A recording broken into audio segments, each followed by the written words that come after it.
दर्शकबिन यति बेर धेरै चर्चाको विषय बनेको छ धुर्मु सुन्तली अमेरिका आएको विषय। उनीहरू अमेरिका सुटुक्कै आए, किन अमेरिका आए, के का लागि आए, किन सुटुक्कै आउनु पर्यो भन्ने विभिन्न सवालहरू देखिएको छ।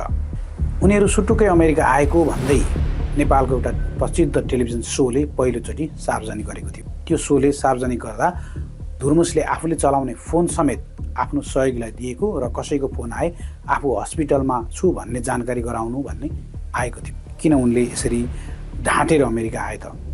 यो सवाल यति बेर धेरै माथि उठिरहेको छ।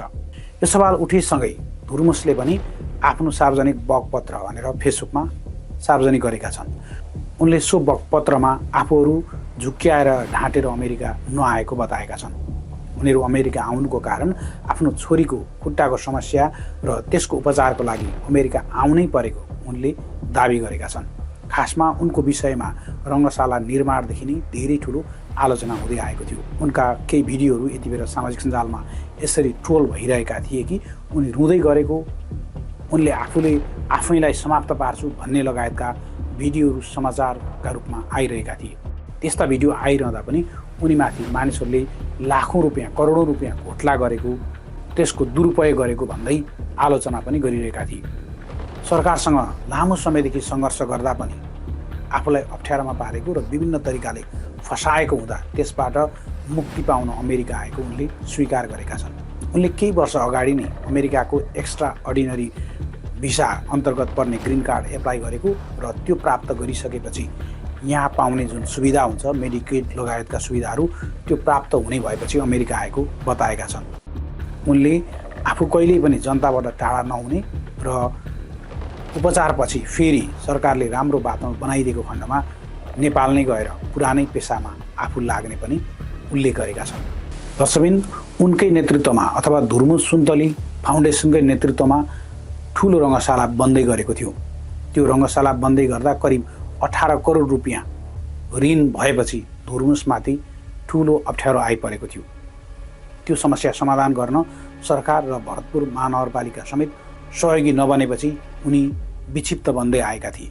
उनले यो कुरालाई पनि आफ्नो बगपत्रमा उल्लेख गरेका छन्।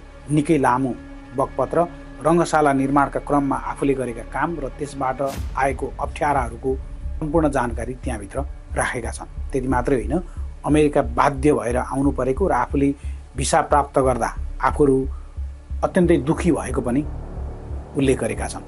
सञ्चार माध्यममा भने उनले अमेरिकामा ठुलै लगानी गरेको र उनको अब बिजनेसहरू पनि रहेको दाबी गरिरहेका छन्।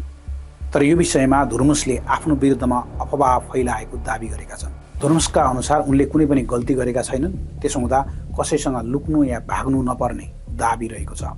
त्यस्तै मिडियाहरूले आफ्नो विरुद्धमा नभएको कुरा अफवाह नफैलाउन पनि उनले आग्रह गरेका छन्।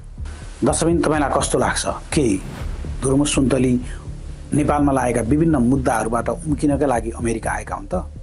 या त उनले भने जस्तै उपचारकै लागि अमेरिका आएका हुन्? उनले भनेअनुसार 3 वर्ष अगाडि नै ग्रिन कार्डको एप्लाई गरेका थिए।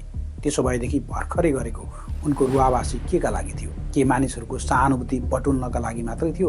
उनलाई पहिले नै थाहा भइसकेको थियो कि उनीसँग ग्रिन कार्ड, अमेरिकाको ग्रिन कार्ड रेडी भइसकेको छ।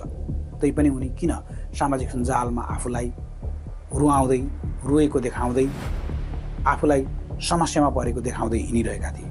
यस्ता घटनाहरू रहस्यमय रहेका छन्। तपाईँलाई के लाग्छ? धुर्मुस अमेरिका बसेर नेपालमा लागेका विभिन्न समस्याहरू, उनीमाथि जति पनि समस्याहरू छन् ती समस्याहरू यत्तिकै समाधान भएर जान्छन्, यत्तिकै हराएर जान्छन् होला त? के साँच्चै धुर्मुस छोरीको उपचारपछि नेपालै फर्किन्छन् र फेरि कलाकारितामा जान्छन् होला त? तपाईँलाई के लाग्छ? आफ्नो विचार राख्न नभुल्नुहोला।